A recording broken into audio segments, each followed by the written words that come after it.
Olivia Koufoulou qui est derrière le micro, j'espère que vous allez tous et toutes bien. La COPA, donc ça va être à Regina pour parler des concepts, des formations en lien pour lutter contre les intimidations, lutter contre la cyberintimidation. Elle est avec nous sur les ondes de CFRJ 93.1. Merci beaucoup Madame Rioux d'avoir accepté cette entrevue. Oui, ça me fait plaisir. Bonjour. Donc comme on le voit, l'équipe de la COPA, au fait, c'est au fait le centre de réorientation de prévention contre les agressions. Expliquez-nous, c'est pour ceux et celles qui ne connaissent pas l'histoire au fait du COPA national. Bien. Alors, le COPA national est un organisme qui a été créé en 1995, d'abord en Ontario. Depuis 2021, on a un mandat national et c'est ce qui fait qu'on est en Saskatchewan avec grand plaisir maintenant. Et notre mandat, notre mission, c'est vraiment la prévention des agressions à l'endroit des enfants. Alors, on a des ressources, on a de la formation, on a des outils pour que collectivement, parce que c'est pas juste une affaire d'enfants, c'est une affaire de communauté, pour que collectivement, on soit en mesure de contrer ces agressions-là. Et puis, comme on le voit, vous offrez des formations, des concepts clés. Quelles sont les formations que vous offrez avec le Centre d'orientation de prévention des agressions? Si je prends par exemple la Saskatchewan, là on travaille en partenariat avec le service d'accueil et d'intégration francophone Saskatchewan et on est allé en mars déjà offrir la formation de base, c'est-à-dire des grands concepts du COPA national. Par exemple, les droits des enfants, les stratégies pour se sortir d'une situation de violence, etc., etc., les trois oui du consentement, bref, les grandes approches du COPA. Ainsi que les techniques d'animation. Maintenant, l'équipe est de retour à Regina pour offrir les ateliers que l'équipe du SAIF-SK va offrir dans les écoles. Et le but de cette formation-là, c'est finalement, on forme des formateurs qui vont aller offrir des ateliers aux élèves de 11e et 12e année qui veulent agir en quelque sorte comme mentors ou pour appuyer des élèves qui sont nouvellement arrivés dans les écoles. Parce qu'on sait que les élèves nouvellement arrivés sont particulièrement susceptibles à des questions d'intimidation et de violence. Et puis, vous travaillez aussi avec le service d'accueil et d'inclusion francophone en lien avec des formations et tout. Quels sont les programmes dont vous travaillez avec l'organisme? Justement, ce sont ces ateliers-là qu'on va donner avec les grandes approches du COPA national. On revient avec des trucs pour aider les jeunes et surtout des stratégies pour aider les jeunes qui sont dans les écoles à appuyer leurs collègues, leurs compagnons de classe qui viennent d'arriver dans l'école et faciliter leur intégration. Ça peut être différentes activités au cours de l'année. Ça peut être des choses aussi simples que comment utiliser un cadenas pour des casiers. Bref, c'est toutes ces activités-là qu'on met en place et on a préparé un cahier, une présentation PowerPoint. On forme actuellement les travailleurs d'établissement du SAIF pour qu'eux aillent offrir ces ateliers-là dans les écoles aux jeunes de 11e, 12e année. Et puis, à part le service d'accueil et d'inclusion francophone de la Saskatchewan, est-ce qu'il y a aussi d'autres partenariats dont vous avez travaillé avec les organismes de la Saskatchewan pour ce projet? Non, en fait, c'est uniquement avec SAIF-SK. C'est notre organisme membre au COPA national et comme vous pourrez certainement comprendre, on est une petite équipe au COPA. Alors, on travaille en priorité avec les organismes qui sont membres de notre organisme et on a le bonheur de pouvoir compter sur SAIF-SK. Cependant, le COPA national est également présent actuellement en Alberta, au Manitoba, évidemment en Ontario et à l'île du Prince-Édouard. Alors, petit à petit, on est en train d'étendre notre sphère d'influence. Et puis, le COPA national vient avec des services de formation, d'animation, de concepts, de programmes. Il y a aussi 2 volets d'intervention, les programmes de prévention des agressions et la coordination provinciale des travailleuses et travailleurs d'établissements dans les écoles. Et puis, en quoi, selon vous, ces programmes ont-ils un impact dans les écoles et dans la société, dans la communauté? Vous savez, on fait des sondages après chaque atelier comme il se doit. Et les témoignages qu'on reçoit sont percutants. tant de la part des participants que quand on retourne une année plus tard, par exemple, il y a des écoles qui nous disent, vous savez, on avait des questions d'intimidation dans les écoles et on voyait peut-être 3, 4, 5 élèves par semaine. Maintenant, on en voit peut-être un par mois. Alors, je pense que le message porte.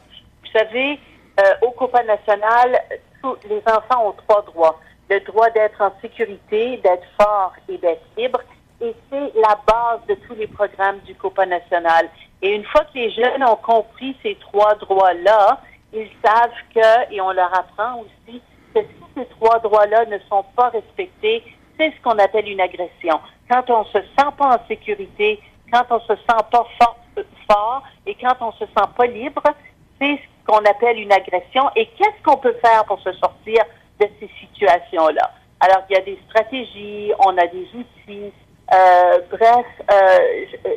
L'impact du Copa national dans les écoles qui nous accueillent ou dans les communautés qui nous accueillent ici est extrêmement pertinent. Et puis, le programme de prévention d'agression, c'est plus sur les données probantes et c'est plus sur des principes d'équité et d'éducation inclusive. Et puis, les ressources aussi ont pour but, par exemple, de toucher tous sortes de personnes, ceux et celles qui n'ont pas de voix et qui risquent de se sentir comme seules et rejetées. Selon vous, quelles sont les données probantes dont les programmes de prévention et d'agression ont été fondés sur? Écoutez, d'abord, les statistiques. Les statistiques menées ou colligées par différentes agences. Et je pense, entre autres, à Statistique Canada, là, qui est celle qui est la plus importante pour nous.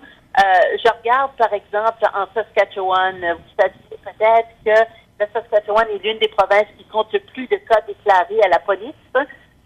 En matière de violence familiale et pour 100 000 personnes. Donc, au Canada, là, la Saskatchewan a le podium et c'est pas nécessairement une bonne nouvelle.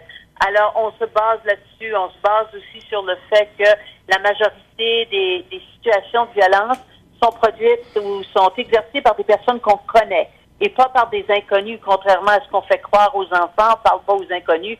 En fait, souvent, les agressions sont faites par des personnes qu'on connaît. Alors, nous, on arrive avec qu'est-ce qu'on fait dans une situation comme celle-là.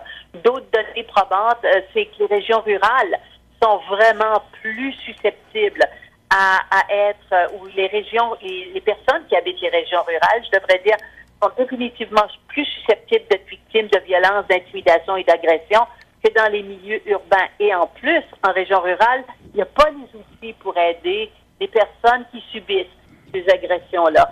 Alors, on prend les statistiques, on voit qu'est-ce qu'on peut faire, on voit les statistiques, par exemple, sur la cyberviolence, et on développe des ateliers pour discuter de cette situation-là, et toujours avec l'approche du Copa national, qui est une approche de bienveillance, qui est une approche d'autonomisation. On aide les personnes qui vivent des situations comme celle-là à trouver leur propre solution. Bref, il y a beaucoup de recherche derrière et beaucoup de développement en fonction de ces statistiques-là. Et puis, avec la coordination provinciale des travailleuses et travailleurs d'établissements dans les écoles, et puis vous avez décidé de mettre en place un modèle pour que l'intégration et la réussite des élèves puissent être facile et efficace, qui ceux et celles qui arrivent dans des écoles francophones, dans l'intermédiaire de ressources, il y a des formations, des séances de perfectionnement professionnel destinées au TEE. Et puis, selon vous, en quoi, par exemple, quelles sont, par exemple, les séances, les formations et même des ressources, selon vous, qui peuvent faciliter leur tâche? Est-ce que vous pouvez, par exemple, donner un exemple? Écoutez, on parle des 3 oui du consentement. Okay? C'est important pour une personne de bien comprendre que le consentement, c'est pas juste dire oui une fois. C'est de s'assurer, par exemple, que le oui est authentique. C'est-à-dire que la personne veut vraiment, que le oui est informé, c'est-à-dire que la personne a tous les renseignements en main pour être capable de prendre une décision éclairée et de dire si elle accepte ou pas. Et enfin, il y a le authentique, l'informé et ensuite le libre. C'est-à-dire qu'il n'y a pas d'abus d'alcool, il n'y a pas d'abus de pouvoir, il n'y a pas de situation de supérieur et employé, par exemple. Et donc, tout ça, les 3 oui, c'est ça qui permet d'avoir un oui réel. On enseigne également ou on montre également que c'est pas parce qu'on a dit oui qu'on n'est pas capable de changer d'idée non plus. Alors, ce sont ces grands principes-là qu'on amène avec nous dans nos valises et qui nous permettent d'avoir des bonnes discussions aussi avec les personnes que l'on forme, parce que souvent, on voit pas les choses de cette façon-là. Et puis, c'est depuis 2021, si on connaît votre histoire avec la COPA nationale, que l'organisme est devenu national depuis 2021. C'est connu pour être le centre d'orientation de prévention des agressions. Comment vous sentez que vous êtes comme un organisme national qui est connu un peu partout au Canada? Ben, écoutez, quand je suis arrivée en poste, c'était en 2023. Il n'y avait pas eu beaucoup de démarches qui avaient été faites sur le plan national. Maintenant, 3 ans plus tard, ben, comme je le disais, on est ravis de voir qu'on est en Saskatchewan, en Alberta, au Manitoba, à l'île du Prince-Édouard, en Ontario, et il y a d'autres provinces, il y a d'autres partenaires, d'autres provinces qui sont prêts à nous accueillir aussi. Alors, l'objectif, c'est d'ici 2 ans, peut-être, d'avoir fait un maximum de provinces et de territoires au Canada. Et ensuite, de continuer d'offrir ces programmes-là, évidemment avec l'appui des gouvernements, avec l'appui du gouvernement canadien qui a compris l'importance de contrer ces situations de violence-là. Vous savez, la violence, j'ai envie de dire que c'est une pandémie. J'ai envie de dire que c'est endémique actuellement. C'est incroyable les statistiques qui sortent depuis la pandémie particulièrement. Et je crois que c'est attribuable effectivement à la pandémie. Et donc ça se passe pas juste à l'école, ça se passe pas juste dans les familles, ça se passe avec l'ensemble de la société. Et c'est pour ça que c'est important qu'on aille partout et qu'on offre nos ateliers, pas que dans les écoles, mais également à des adultes qui sont en mesure d'appuyer les jeunes, qui vont venir se confier et qui vont venir parler de situations difficiles qu'elles et ils vivent.